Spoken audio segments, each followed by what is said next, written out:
For today's video guys ay maghihaw naman tayo ng isda with boleg. Kanina ay kinain natin ay hito at saka pako. Ngayon ihaw naman natin at anuin po natin yan. Sasugin po natin yan ng ampalaya para naman iba-iba. Ito yung masarap talaga mga idol, yung may ampalaya tapos inihaw na isda.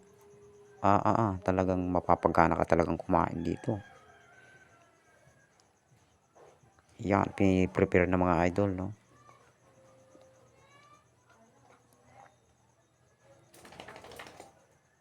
Yan. At hindi mawawala ang ating pampagana with sila.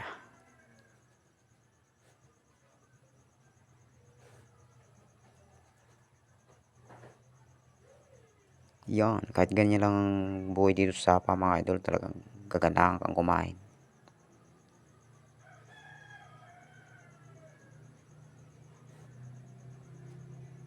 Yun mga idol, yung mga hinihaw, yan, isa-isa nang linalagay ni Kuya Rod.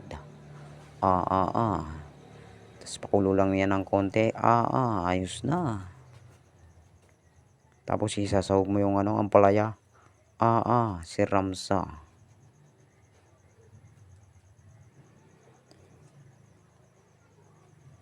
Okay, yun na mga idol, isa lang na mga idol.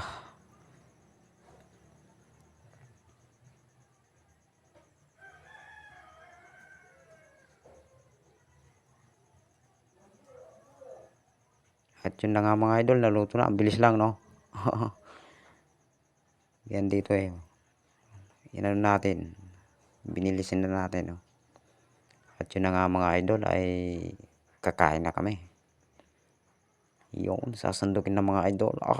Talaga naman kaganahan ka talagang kumain kung ganito yung pagkain mo sa bundok. Sobra talagang kaya makakaano ka talaga itong mas maganda pang kumain dito sa bundok na ganito yung kaysa pumunta ka sa syudad na wala namang lasa yung pagkain. Pero dito talagang gaganahan ka talaga. Si Ramsa na.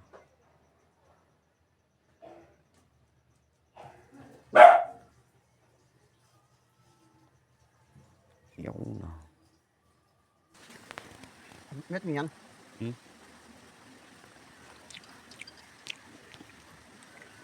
Ano pang hinihintay nyo? Kain na tayo mga idol. Okay, hanggang dito na lang mga idol. Maraming salamat sa panonood. God bless and like and share the video kung gusto nyo pang makapanood ng ibang mga video natin.